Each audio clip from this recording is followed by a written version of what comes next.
Welcome to another Airbrush Asylum video. This is Joker part 5, so the final video in this tutorial series.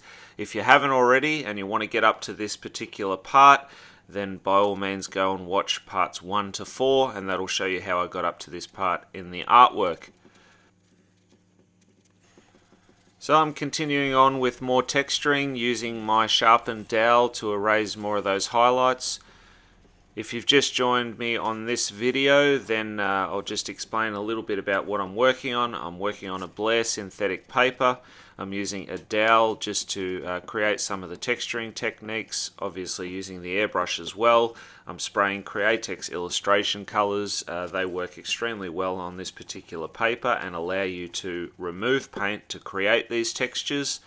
You'll also see me use the eraser pencil, which I'm currently using. It has a white and a pink end. The white end is a lot harsher, the pink is softer, so you can get all different effects. But if you watch parts 1 to 4, as I go through the process, I explain everything as well as all the mixing of the colors and what I've done up to this stage.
And for anyone that is interested in finding out a little bit more about the products used in this video tutorial series, then check out the link in the description and that'll explain everything that I'm using.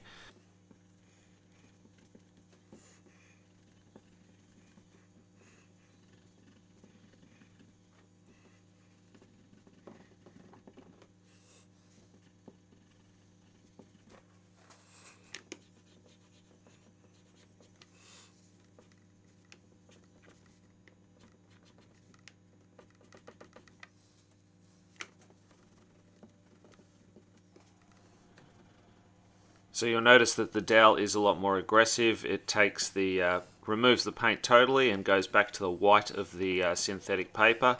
So this is extremely handy because I want some real contrast with those extreme bright white highlights. And then I can use my softer eraser pencil, the Faber-Castell, to create those highlights. So just removing a little bit of paint and still leaving sections of that grey showing.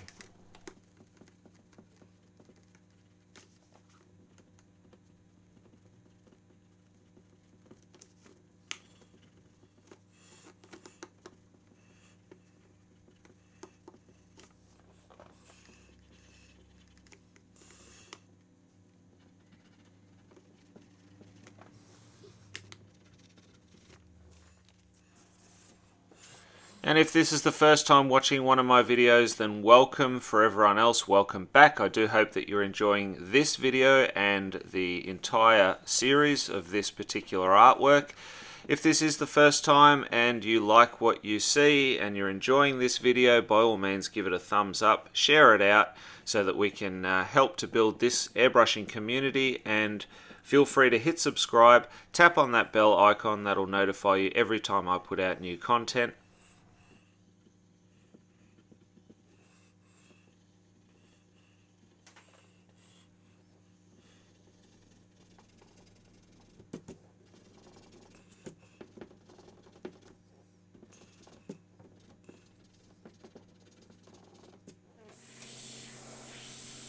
So now I'm switching over to my airbrush. This is my CMSB Micron. This runs a 0.18 mil needle nozzle setup. It's in a wider airbrush, and I'm using a detail black. So the detail black is made up of transparent base, which I mix with reducer to my desired consistency, and then I add drops of Createx black, so the illustration color, into that until I'm happy with the darkness. You can also adjust how dark you go, so I'm pretty confident with the darker tones, as I've been airbrushing for quite some time, so I can go relatively dark, almost black, but the transparency will allow it to be obviously more transparent and not opaque over all the detail that you've spent so much time creating. So that's why I put the transparent base in. If you were just to use black straight out of the bottle, it's extremely opaque and it's just going to eliminate a lot of your detail. If you are new to the airbrush and you haven't got the control, then you can extend the transparency by adding less black to the transparent base reducer mix, and therefore it'll give you a lighter tone, and then you can do all of your detailing with that first, get comfortable with it, and then gradually go darker. So just add a couple of extra steps into this video, and that will definitely help you out if you're new to the airbrush. So the freehand template that you saw me using is the Microdot template by Dru Blair. This is available from schoolofrealism.com. Again, I've got links in the description to all these products, including the synthetic paper, so do go check them out, and that way you can be assured that you're getting the correct products to create this artwork.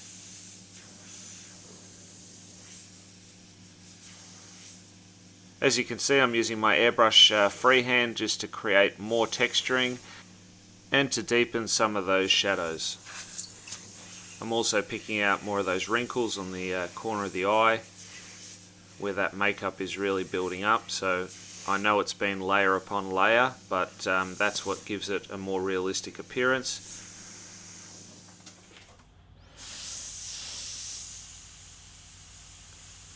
So obviously up nice and close with the airbrush wherever I want a sharp shadow, and then further away to blend that out. If you are, again, new to the airbrush, you may want to have a practice sheet of scrap paper next to you so that you can practice the strokes before you work on the artwork, especially if you've gotten up to this stage. This is obviously the final part, so we want to finish this artwork off, so you don't want to make any mistakes this late on and ruin all of the work that you've done.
So you probably also notice that I'm moving around quite a bit when I'm working.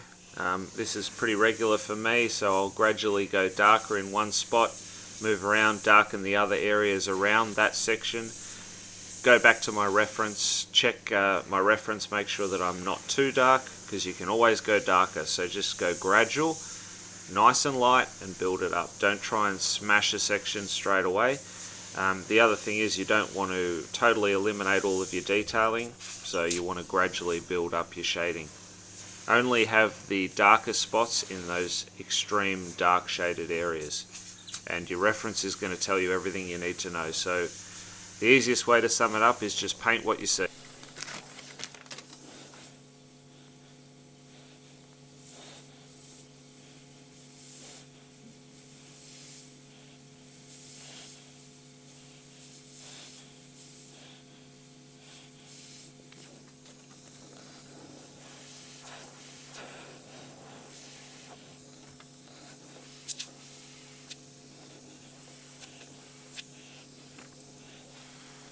Utilizing my microdot template again just to pick out some of those spotty textures. So just breaking it up, so having the utilizing the dowel and the eraser pencil, as well as the microdot template, as well as freehand airbrushing. That gives me a really a nice realistic appearance for the makeup.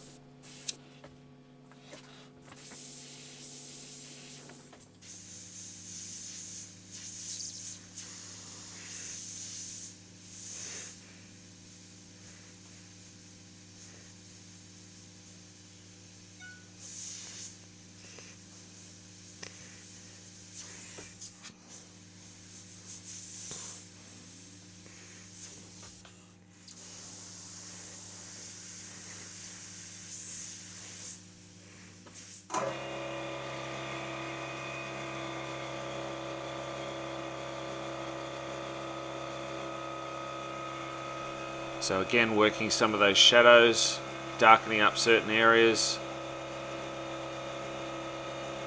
Just nice and light, so you can see I'm a little bit further away from the surface in certain areas, and I'm just building up my shadows, and then wherever I want that sharper, more like a darker defined shadow, I'll move closer in.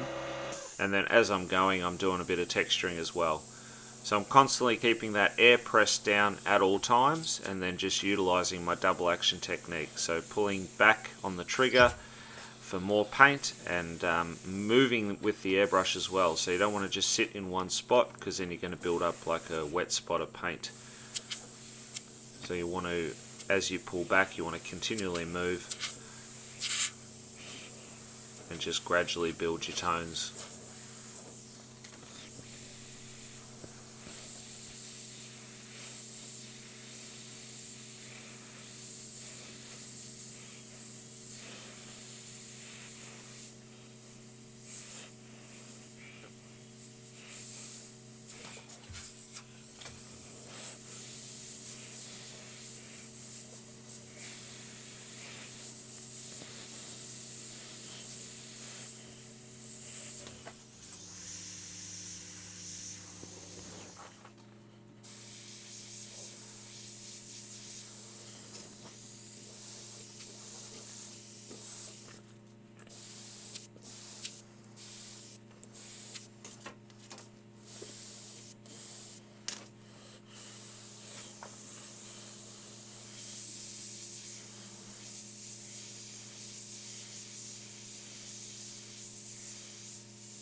Coming in a little bit darker in the mouth area there as well.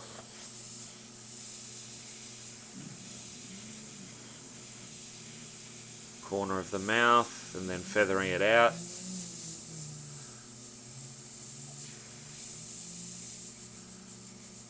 So again, that contrast of freehand airbrushing mixed with utilizing the paper templates as well as the eraser pencil, that creates all of those textures to make it appear a lot more realistic than if you were just going to use an airbrush. So experiment with different things to get different techniques and textures to appear in your artwork.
Okay, so now I'm switching back to my dark red, the same red that I utilized for the makeup, and I'm just spraying in underneath the eye just to pick out a bit of the pinkiness under the eye, and also utilizing sepia brown just to spray in a bit of the skin where the skin meets the makeup, so basically where that makeup is starting to wear off, exposing the skin. Also utilizing that sepia in the ear. So while I've got it, just spraying it in. The airbrush that I'm using at the moment is an HPA Iwata. This has a 0.2mm needle.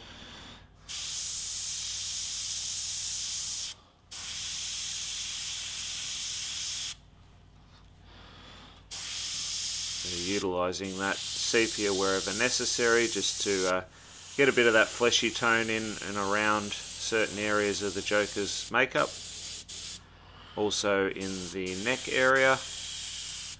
And if you want to know about any of the specific mixes, i.e. for the dark red that I just explained, then jump back to part 1. That has all of the information there for you.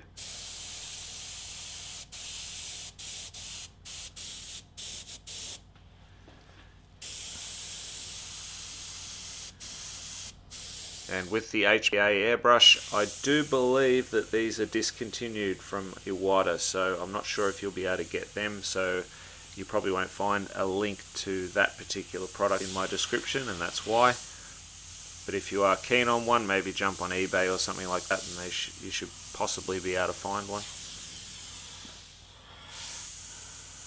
Back to my CMSB Micron and my detail black. And just going back over and cleaning up any of those areas that I've just sprayed, as spraying over, even though they're transparent tones, it will slightly tint my detail black. So I just want to go back over that and clean that up while I've got it.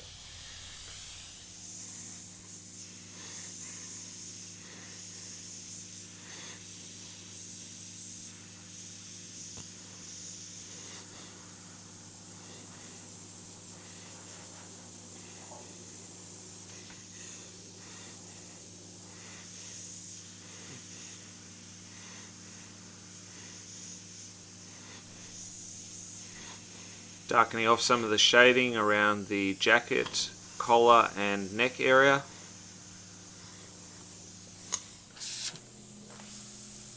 And you can see here I was finished with the artwork. I've unmasked it, and there were certain little sections that I thought needed to be a little bit darker, so I've just taped it back up and gone back in and fixed those up with my detail black.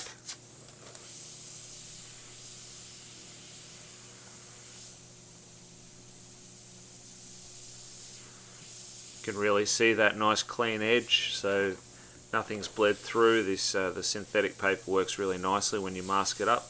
Gives you a nice framed look, clean border.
And here we have the completed artwork.